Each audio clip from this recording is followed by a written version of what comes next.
Now I'm trying to retire a millionaire, and that's why I invest in my retirement account like the 401k and the Roth IRA. Now which one you should invest in depends on your situation and your goals.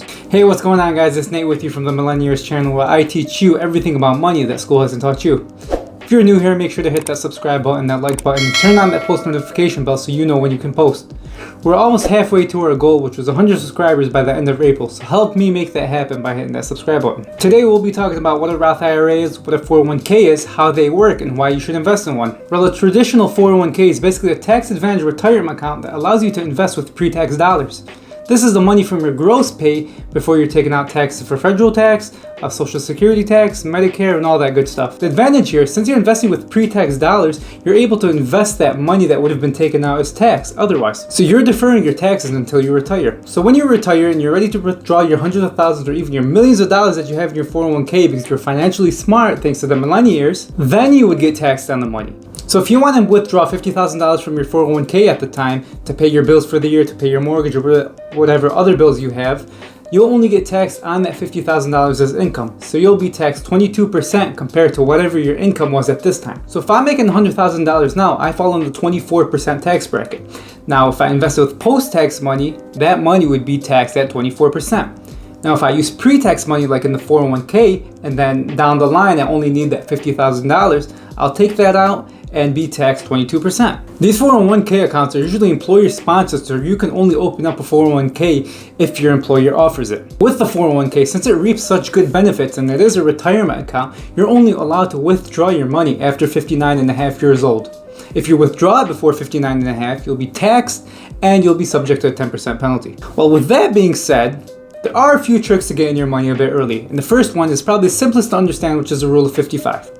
The rule of 55 allows you to withdraw your money from your 401k penalty free. Well, you get taxed because you invested with pre-tax dollars, but penalty free at the age of 55 if you're fired or laid off or you quit from your job at the age of 55 or later. Now the catch here is you're only allowed to use the 401k investments that you got from that job that you quit. So if you started this job at 54 and then you got fired or you quit at 55, you're probably a bad worker. No, I'm just kidding. But that 1 year of income isn't probably going to help you so much, so you'll probably just keep that in for another few years and let that grow.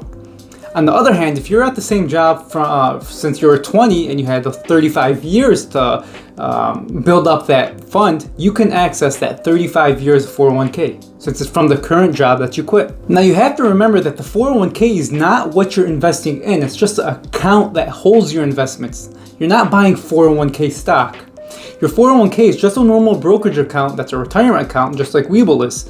And speaking of WeBull, if you want to get your 2 free stocks once you open up an account and deposit up to $100, check out the link in the description below. So yeah, 401k is just like a normal account with a tax advantage using pre-tax dollars. You can think of a 401k as a Halloween basket. The Halloween basket is your actual 401k account, and then everything that goes into that basket is your stocks and your assets that you're investing in. Like your Snickers could be Apple, your Reese's could be Microsoft, and so on. Everything that goes into your Halloween basket are your assets, and then the Halloween basket is a 401k account itself. So with this being said, once you set up your 401k, it does not automatically invest your money.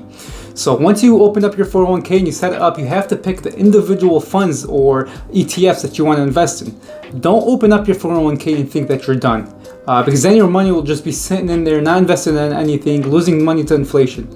And I know this because it happened to a friend, not me, just didn't happen with my Roth IRA, a friend.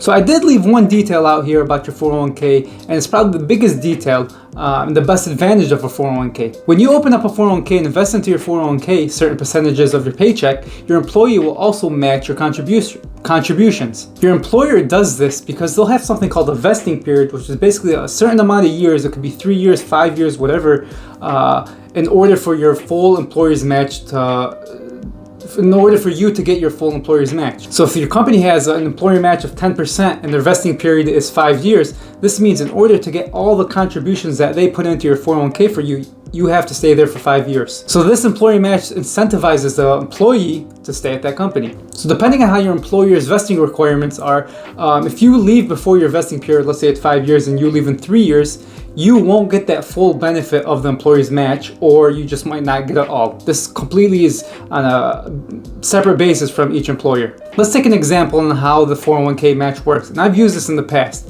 So let's say Paul works at Nate Corporations, and Nate Corporations offers 100% match on 5% of your paycheck. So if you put in 5% of your paycheck, you're going to have a total of 10% going into your 401k. 5 from your paychecks, 5 from your employer's contributions. Now let's say you want to put in more than 5% and you want to put in 10%, you'll only have a total of 15%. You can have the 10 that you put in and then the 5 from your employers. As of 2021, and I say as of 2021 because these limits change every few years, you're only allowed to invest up to $19.5 thousand into your 401k if you're under 50 years old and $26,000 if you're over 50 years old. They usually allow people who are over 50 years old to catch up with their 401k contributions. Those limits don't include your employer's match. If you want to include your employer's match, the limit goes up to $58,000 if you're under 50 years old and $64.5 thousand if you're over 50 years old. So to sum up everything that we just went over about a 401k, a traditional 401k is just a retirement account where you invest with pre-tax dollars that you can invest up to $19.5 thousand, and you're not able to withdraw your money until 59 and a half years old. Like I said, these are usually employee sponsored. You cannot open up a 401k unless your employer offers it. There is something called a Roth 401k, but this is using post-tax money. So you're using money that you have already been taxed on. Like with a Roth IRA, which I'm going to go into, anytime you hear the word Roth, assume post-tax money.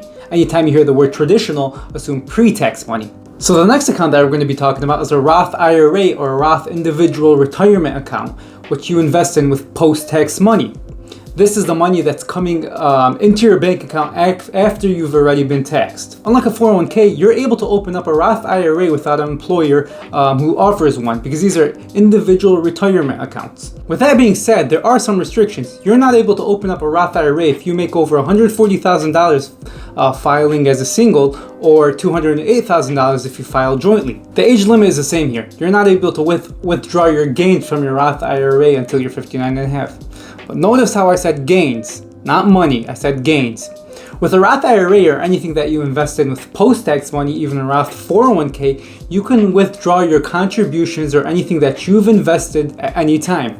So if I open up a Roth IRA today and put in $5,000, I can take out $5,000 tomorrow as long as my investments don't go down below $5,000.